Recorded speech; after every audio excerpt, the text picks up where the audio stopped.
दोस्तों, अक्षय कुमार के मारे जाने पर राक्षसों का स्वामी रावण अपने मन को किसी तरह सुस्थिर करके रोष से जल उठा और देवताओं के तुल्य पराक्रमी मेघनाद को इस प्रकार आज्ञा दी, बेटा, तुमने ब्रह्मा जी की आराधना करके अनेक प्रकार के अस्त्रों का ज्ञान प्राप्त किया है। तुम अस्त्रवेत्ता, शस्त्रधारियों में श्रेष्ठ तथा देवताओं और असुरों को भी शोक प्रदान करने वाले हो। इंद्र सहित संपूर्ण देवताओं के समुदाय में तुम्हारा पराक्रम देखा गया है। इंद्र के आश्रय में रहने वाले देवता और मरुदगण भी समर भूमि में तुम्हारे अस्त्र बल का सामना होने पर टिक नहीं सके हैं। तीनों लोकों में तुम्हारे सिवा दूसरा कोई ऐसा नहीं है जो युद्ध में थकता ना हो। तुम अपने बाहुबल से तो सुरक्षित हो ही, तपस्या के बल से भी पूर्णतः निरापद हो।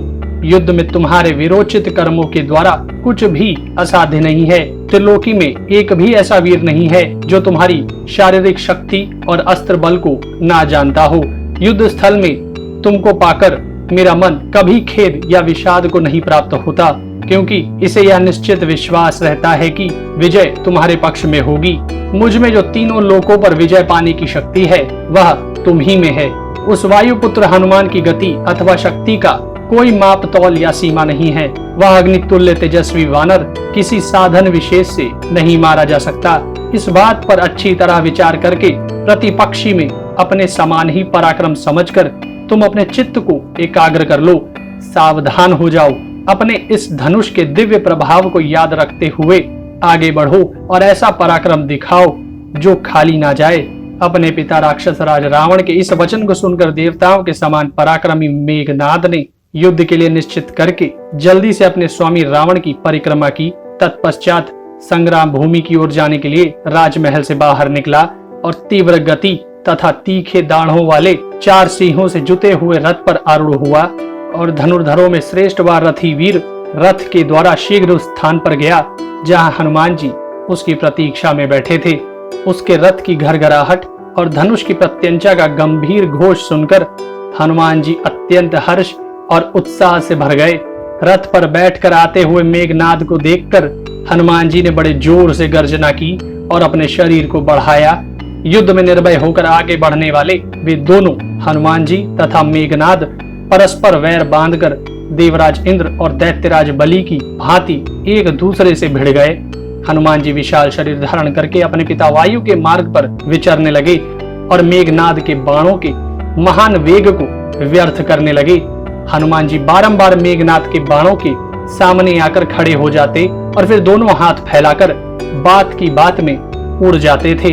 वे दोनों वीर महान वेग से संपन्न तथा युद्ध करने की कला में चतुर थे। वे संपूर्ण भूतों के चित्त को आकर्षित करने वाला उत्तम युद्ध करने लगे। मेघनाद हनुमान जी पर प्रहार करने का अवसर नहीं पाता था और हनुमान जी भी उस राक्षस को धर दबाने का मौका नहीं पाते थे। लक्ष्य भेद के लिए चलाते हुए मेघनाद के वे अमोघ बाण भी जब व्यर्थ होकर गिर पड़े तब मेघनाद को बड़ी चिंता हुई। कपि श्रेष्ठ को अवध्य समझकर मेघनाद हनुमान जी के विषय में यह विचार करने लगा कि इन्हें किसी तरह कैद कर लेना चाहिए, परंतु ये मेरी पकड़ में कैसे आ सकते हैं। फिर तो महातेजस्वी मेघनाद ने हनुमान जी को लक्ष्य करके अपने धनुष पर ब्रह्मा जी के दिए हुए अस्त्र का संधान किया और हनुमान जी को उस अस्त्र से बांध लिया। मेघनाद द्वारा उस अस्त्र से बांधा हुआ जानकर भी उन्हीं भगवान ब्रह्मा के प्रभाव से हनुमान जी को थोड़ी सी भी पीड़ा का अनुभव नहीं हुआ। हनुमान जी अपने ऊपर पितामह ब्रह्मा जी के महान अनुग्रह का विचार करने लगे। साथ ही हनुमान जी को ब्रह्मा जी से अपने लिए मिले वरदान का स्मरण हो आया। ब्रह्मा जी ने हनुमान जी को वर दिया था कि मेरा अस्त्र तुम्हें एक ही मुहूर्त में अपने बंधन से मुक्त कर देगा। फिर वो सोचने लगे कि मुझ में इस अस्त्र से छुटकारा पाने की शक्ति नहीं है। ऐसा मानकर ही मेघनाद ने मुझे इस अस्त्र से बांधा है, इसलिए मुझे परमपिता ब्रह्मा जी के सम्मान में इस अस्त्र बंधन का अनुसरण करना चाहिए। हनुमान जी के मन में यह बात आई कि इस अस्त्र के बंध जाने पर भी मुझे कोई भय नहीं है, क्योंकि परमपिता ब्रह्मा, इंद्र और वायु देवता तीनों मेरी रक्षा करते हैं।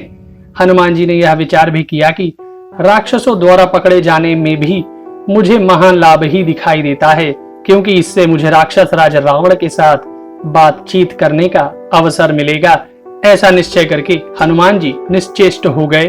फिर तो सभी राक्षस शत्रु निकट आकर उन्हें बलपूर्वक पकड़ने और डांट बताने लगे। उस समय हनुमान जी मानो कष्ट पा रहे हो इस प्रकार चीखते और कटकटाते थे।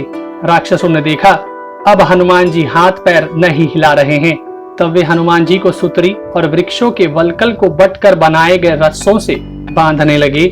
राक्षसों ने जो हनुमान जी को हठपूर्वक बांधा और उनका तिरस्कार किया, यह सब कुछ उस समय उन्हें अच्छा लगा। उनके मन में यह निश्चित विचार हो गया था कि ऐसी अवस्था में रावण संभवतः मुझे देखने की इच्छा करेगा।